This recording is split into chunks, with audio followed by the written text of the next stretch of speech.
Thank you for joining us again and welcome back to our channel. I really want to have a conversation with you guys with regards to the geopolitical environment and why the continent of Africa should pay attention on what's happening in Brussels and also in Washington in particular. But today, let me look at what's going on in Washington. America is currently in a huge transition. We all have seen what the rhetoric is coming out from the US. As the US is a strategic partner for Africa, the African institutions should focus, zoom into the US and listen to what's going on. Because whatever happens, the continent of Africa from the strategic point will still engage the United States of America. That's why Africa should put its ears on what's going on in Washington. We all saw what happened, how President Joe Biden is transitioning to handing over things so far in the process to his Vice President, Kamala Harris. And we all saw how the political environment is heated up in the United States of America at the moment. In one way or the other, things could change. You do have the Republican guy, Donald Trump, who is also pushing really hard in a number of ways. So the environment is tense, and Africa would definitely deal with one of these two leaders, whatever the results will be in November. So the reason I'm talking about this is that African continents and African leaders should really look at how they're going to deal with Vice President or will-be President Kamala Harris' policy towards Africa and how Donald Trump will manage Africa. We all know how former President Donald Trump spoke about the continent of Africa that shocked everyone when he actually said this about Haiti and also countries in the continent of Africa. Take a listen. Using vulgar language, President Trump today questioned why the United States would allow people from Haiti and Africa into the country, describing those places using an expletive while suggesting people from Norway might be more acceptable. He reportedly made the comments during a White House meeting with a bipartisan group of senators. The White House tonight is not denying the president made the remarks. Now, we want you to know our report includes that expletive once so that you can hear the complete quote for yourself. And of course, it may not be appropriate for some of our younger viewers. NBC's Peter Alexander has details. The president tonight apparently uncorking another astonishing statement, complaining to lawmakers in the Oval Office about protections for immigrants.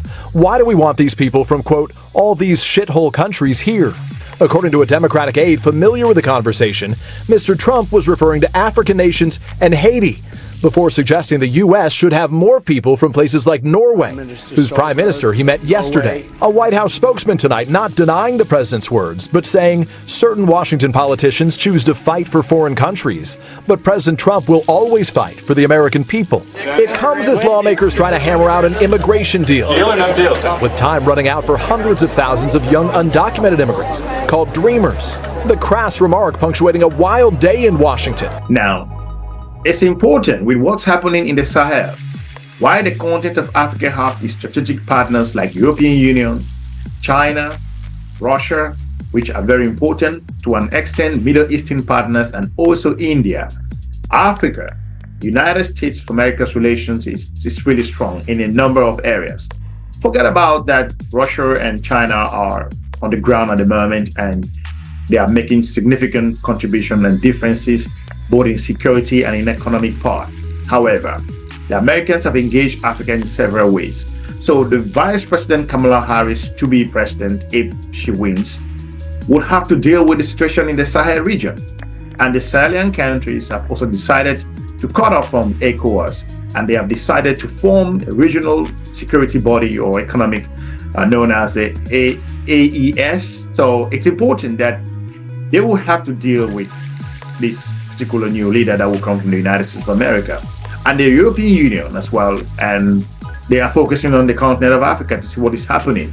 So African presidents should really look at how the relationship will be with the United States of America, new president, and how the strategic relationship from security, economic, businesses, looking at AGOA, the African Growth and Opportunity Act, how the relationship will be, because in the past couple of years, I would say past couple of months, African presidents too have started making some strategic decisions, selecting their own partners, which has caused a lot of confusion around the world. from their own strategic partners as well.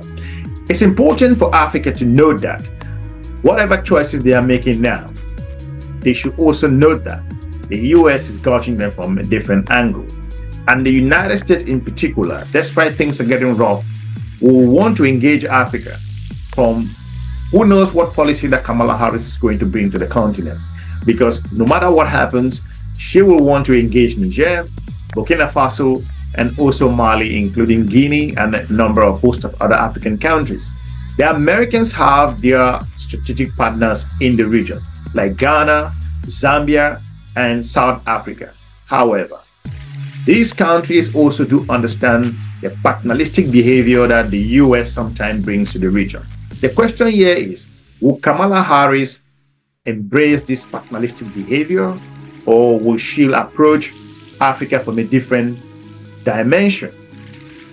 Joe Biden will be in office from now on until the end of when the election will take place for the next 6 months.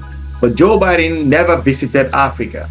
He promised during the US African Summit that he will visit the continent.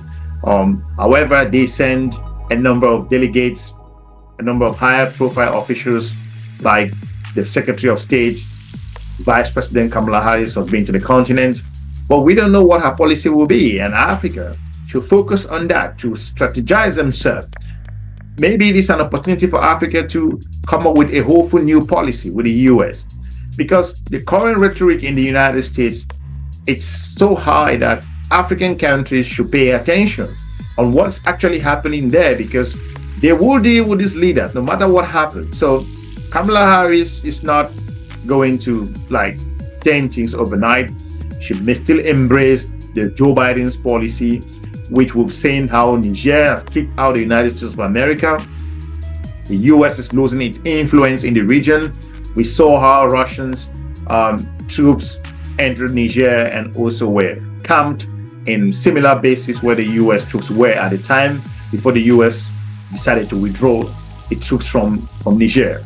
So the strategic relationship will be something that we'll be observing on how Kamala will approach it, because African nations have made it clear they want to work with every partner, be it the European Union, China, France, and also Russia, including the United States, and emerging powers like Turkey. We do have India, and also Middle Eastern partners, and some African countries themselves, like South Africa, is a major player in the continent. So this approach will be something that Africa should be watching closely. It's not long from now, November, we should be knowing who's going to be the next president. And by observing the current political environment, will give African leaders a better picture and more strategic angle to engage the US. It could be to tell the US that it's not going to be business as usual, or it might be an opportunity for Africa to use China and Russia and the European Union to bargain the US or engage US from the economic point of view. So Africa should diversify its options. That the new leaders coming from the United States soon, the next couple of months, the leader that will emerge, whether it's Vice President Kamala Harris or Donald Trump, will need to be embraced in a cautious way. Africa should be very careful on how they approach the next US leader, because Africa should only go for its own interest. And I think the best time for Africa to start doing that is now, because the US leaders at the moment cannot be trusted, and they have different policies. We all saw what happened in different parts across the continent of Africa. But again, despite the recent visit by Kenyan leader to the United States of America, where he met with President Joe Biden on a one-to-one, and so that particular visit was important, but it carried no weight. So if you consider what's happening in Kenya, and also it doesn't mean that the US doesn't see what's happening there. But Africa should pay attention on what's going on in the US, because this is going to be the game changer.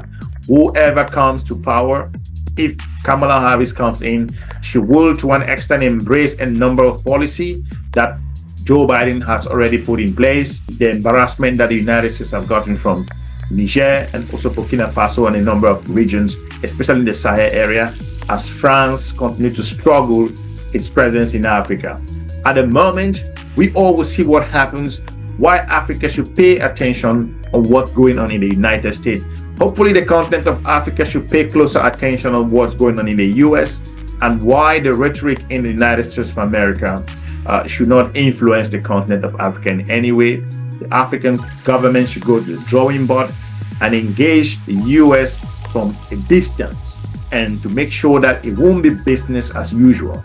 That's the reason why the continent of Africa is emerging in a number of ways, and they should select their own partners. Leave us a comment, watch some other videos on our YouTube channel, keep the conversation going. We're looking forward to meeting you soon in our next episode. Have a good day.